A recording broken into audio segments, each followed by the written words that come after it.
இந்த செய்தியை உங்களுக்காக வழங்குவது யூரோ குரூப் மலேசியா.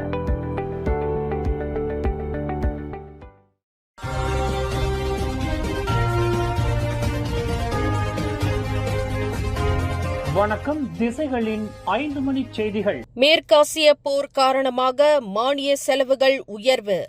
ஒரே வாரத்தில் 3.2 பில்லியன் ரிங்கெட்டாக உயர்ந்ததாக அன்வார் தகவல்.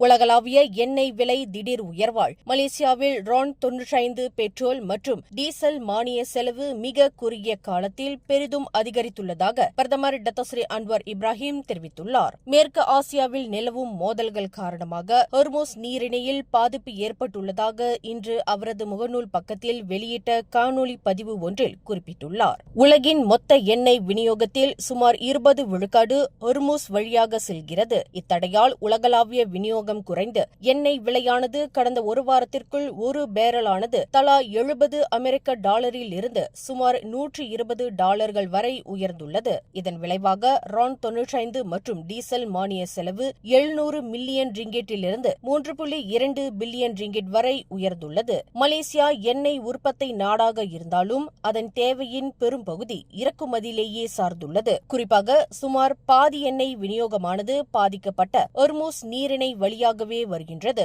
கடந்த ஆண்டில் மலேசியா சுமார் $5.5 பில்லியன் மதிப்புள்ள கச்சா எண்ணெயை ஏற்றுமதி செய்துள்ள நிலையில் $12.6 பில்லியன் மதிப்பில் இறக்குமதியும் செய்துள்ளது. இதனால் $7 பில்லியன் மீறும் வர்த்தக பற்றாக்குறை ஏற்பட்டுள்ளது. இந்நிலையில் மலேசியா எண்ணெய் உற்பத்தி செய்தாலும் கூட ஏற்றுமதி செய்வதை விட அதிகமாக இறக்குமதி செய்வதாக அன்வார் விளக்கமளித்துள்ளார். மேலும் இறக்குமதி செய்யப்படும் கச்சா எண்ணெயானது சுத்திகரிப்பு, போக்குவரத்து மற்றும் காப்பீடு செலவுகளை கடந்த பின்னரே நுகர்வோரிடம் சேரும் என்பதால் மோதல் காலங்களில் இந்த அனைத்து செலவுகளும் அதிகரிப்பதாகவும் அன்வார் தெரிவித்துள்ளார். இந்த விலை உயர்வு எரிபொருளை மட்டுமல்லாமல் போக்குவரத்து செலவுகள், உணவுப் பொருட்களின் விலை மற்றும் குடும்ப செலவுகளிலும் தாக்கத்தை ஏற்படுத்துகிறது. இதனால் பொதுமக்கள் மீது முழு சுமையும் விழாமல் இருக்க அரசு மானியங்களை அதிகரித்து வருகிறது. இந்த சவாலான காலத்தில் உலகளாவிய செலவு அழுத்தத்தின் ஒரு பகுதியை அரசு ஏற்றுக்கொண்டு மக்களை தொடர்ந்து பாதுகாக்க முடிவு செய்துள்ளதாகவும் அன்வார் இப்ராஹிம் தெரிவித்துள்ளார். ஜோஹர் அரச குடும்பம் ஏற்பாடு செய்த ஹரிராயா திறந்த இல்ல நிகழ்வில் சிங்கப்பூரின் 2 அமைச்சர்கள் நேற்று மார்ச் 21 பங்கேற்றனர். இது ஆண்டுதோறும் நடைபெறும் பாரம்பரிய நிகழ்ச்சியாகும். சிங்கப்பூரின் சமூக மற்றும் குடும்ப மேம்பாட்டு அமைச்சர் மொசகஸ் ஜுல்கிஃப்லி மற்றும் கல்வி அமைச்சர் டெஸ்மோண்ட் லீ ஆகியோர் தங்கள் மனைவிகளுடன் இந்நிகழ்வில் கலந்து கொண்டனர்.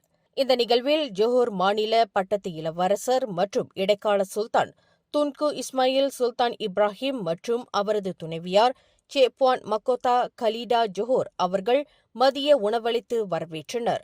இதுகுறித்து சிங்கப்பூர் வெளியுறவு அமைச்சு வெளியிட்ட அறிக்கையின்படி இந்த சந்திப்பின் போது சிங்கப்பூர் மற்றும் ஜோஹர் இடையேயான நீண்டகால எல்லை தொடர்புகளை அமைச்சர்கள் மீண்டும் உறுதிப்படுத்தியுள்ளதாகவும் இரு தரப்புகளிடையேயான பல்துறை ஒத்துழைப்பை மேம்படுத்துவது குறித்தும் கலந்துரையாடியதாகவும் தெரிவித்துள்ளது. அதேவேளையில் ஹரிராயா வாழ்த்துக்களையும் ஜோஹர் அரச குடும்பத்தினருக்கு அமைச்சர்கள் தெரிவித்தனர். மலேசியாவின் முன்னாள் பிரதமர் துன் டாக்டர் மகாதீர் மொஹமட் மற்றும் அவரது மனைவி சித்தி அஸ்மா மொஹமட் அலி ஆகிய இருவரும் ஹரிராயா பண்டிகையையொட்டி புதுப்பிக்கப்பட்ட பங்குனான் சுல்தான் அப்துல் சமட் கட்டிடத்தை பார்வையிட்டனர். டாக்டர் மகாதீர் தனது சமூக ஊடகங்களில் பகிர்ந்த வீடியோவில் அவர் ஒரு வாகனத்தில் அமர்ந்து கடந்த ஓராண்டாக மேற்கொள்ளப்பட்ட கட்டிட புதுப்பிப்பு பணிகள் குறித்து விளக்கங்கள் கேட்டு அறிந்து கொள்வது போலான காட்சிகளை காண முடிந்தது. மேலும் அக்கட்டிடத்தின் வயது குறித்து அவர் கேள்வி எழுப்பிய போது அது 1897 கட்டப்பட்டதாகவும் தற்போது 129 ஆண்டுகள் பழமையானது என்றும் தெரிவிக்கப்பட்டது. இப்பார்வையிடலின் போது மகாதீரும் அவரது மனைவியும் சுவாரஸ்யமான உரையாடலில் ஈடுபட்டதோடு ஹரிராயா வாழ்த்துக்களையும் பகிர்ந்து கொண்டனர். வாகனத்தில் இருந்தபடியே அவர்கள் வழங்கிய செய்தியில் மலேசியா முழுவதும் உள்ள முஸ்லிம்களுக்கு அமைதியான மற்றும் வளமான ஹரிராயா கொண்டாட்டங்கள் அமைய வாழ்த்துக்களை தெரிவித்துக் கொண்டனர். மலேசியாவின் தேசிய எண்ணெய் நிறுவனமான பெட்ரோனாஸ் ஹொர்முஸ் நீரிணை பகுதியில் நீடித்து வரும் பதற்ற நிலை தொடர்ந்ததால் மாற்று எரிவாயு மற்றும் எரிபொருளுக்கான மாற்று வழிகளை ஆராய்ந்து வருவதாக தகவல் வெளியாகியுள்ளது. பெட்ரோனாஸ் பல்வேறு திட்டங்களை பரிசீலித்து வருவதுடன் ஆசிய பசிபிக் பிராந்திய நாடுகள் எவ்வாறு இந்த எண்ணெய் சவால்களை சமாளிக்கின்றன என்பதையும் ஆய்வு செய்து வருவதாக மலேசிய துணை பிரதமர் டத்தோஸ்ரீ ஃபடிலா யூசுப் தெரிவித்துள்ளார். மேலும் ஆஸ்திரேலியா உள்ளிட்ட நாடுகள் இப்பிரச்சினையை எவ்வாறு கையாளுகின்றன என்பதையும் கவனித்து வருவதாக அவர் குறிப்பிட்டுள்ளார். ஹொர்முஸ் நீரிணை பகுதியில் நிலவும் மோதல் காரணமாக எரிபொருள் கப்பல்கள் செல்ல முடியாத நிலை ஏற்பட்டால் மாற்று வழிகளை உறுதி செய்ய பெட்ரோனாஸ் முன்கூட்டியே திட்டமிட்டு செயல்படுகிறது என்பது குறிப்பிடத்தக்கது. பினாங்கு மாநிலம் பட்டவத்தில் 52 வயதுடைய பெண் ஒருவர் மார்பில் குத்துக்காயத்துடன் தனது வீட்டில் இறந்த நிலையில் கண்டுபிடிக்கப்பட்ட சம்பவத்தில் எந்தவித குற்ற பின்னணியும் இல்லை என்பதை அம்மாநில போலீசார் உறுதிப்படுத்தியுள்ளனர். இவ்வழக்கில் எந்த குற்ற செயல்களும் இல்லை என்றும் இது திடீர் மரணமாக பதிவு செய்யப்பட்டுள்ளதாகவும் மாநில போலீஸ் தலைவர் டத்தோ அசிசி இஸ்மாயில் தெரிவித்துள்ளார். இச்சம்பவமானது சுங்காய் டுவா தமண்டேசா முர்னி பகுதியில் கடந்த வெள்ளிக்கிழமை காலை 9:30 மணியளவில் நடந்துள்ளது. கொயே ஃபு சுவன் என்ற தொழிற்சாலை ஊழியர் இருமாடி வீட்டின் படுக்கையறையில் இரத்த வெள்ளத்தில் சடலமாக கண்டறியப்பட்டார்.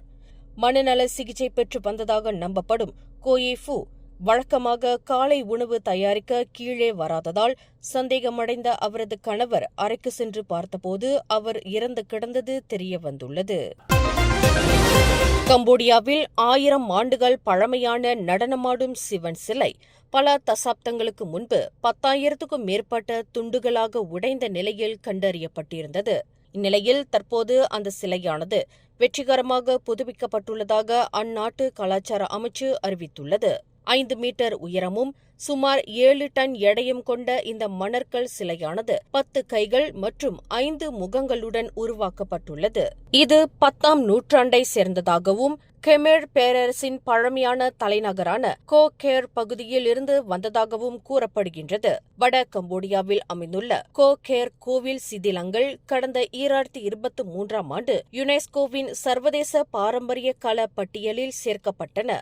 முழுமையாக புதுப்பிக்கப்பட்ட இந்த நடனமாடும் சிவன் சிலையானது மீண்டும் பிறந்ததாக கருதப்பட்டு கடந்த மார்ச் 18ஆம் தேதி சியாம் ரீப் நகரிலுள்ள அங்கோர் பாதுகாப்பு மையத்தில் மீண்டும் அறிமுகப்படுத்தப்பட்டுள்ளது. அந்நகரம் உலக புகழ்பெற்ற அங்கோர்வாட் மரபு தளத்திற்கு அருகில் அமைந்துள்ளது. சவுதி அரேபியா தலைநகர் ரியாத் அருகே 3 பாலிஸ்டிக் ஏவுகணைகள் கண்டறியப்பட்டதாக அந்நாட்டு பாதுகாப்புத்துறை இன்று அறிவித்துள்ளது. 3 ஏவுகணைகளில் ஒன்று இடைமறிக்கப்பட்டது. மற்ற 2 ஏவுகணைகள் மக்கள் வசிப்பிடமற்ற பகுதிகளில் விழுந்ததாக கூறப்பட்டுள்ளது. இன்று ஞாயிற்றுக்கிழமை அதிகாலை சவுதி உள்நாட்டு பாதுகாப்பு படை இந்த எச்சரிக்கை அறிவிப்பை வெளியிட்டது. பின்னர் அபாயம் இல்லை என உறுதி செய்யப்பட்டதை அடுத்து 7 நிமிடங்களில் அந்த எச்சரிக்கை திரும்பப் பெறப்பட்டது. மேலும் நள்ளிரவு முதல் 5 ட்ரோன்களும் இடைமறிக்கப்பட்டுள்ளதாக தெரிவிக்கப்பட்டுள்ளது. இச்சம்பவம் ஈரான் மேற்கொண்ட பதிலடி தாக்குதல்களின் ஒரு பகுதியாக இடம்பெற்றதாக கூறப்படுகிறது. மேலும் செய்திகளை தெரிந்து கொள்ள கீழே இருக்கும் பெல் பட்டனை அழுத்துங்கள். உங்கள் மகிழ்ச்சியை வெளிப்படுத்த லைக் மற்றும் ஷேர் செய்யுங்கள். தொடர்ந்து திசைகளோடு இணைந்திருக்க சப்ஸ்கிரைப் செய்யுங்கள்.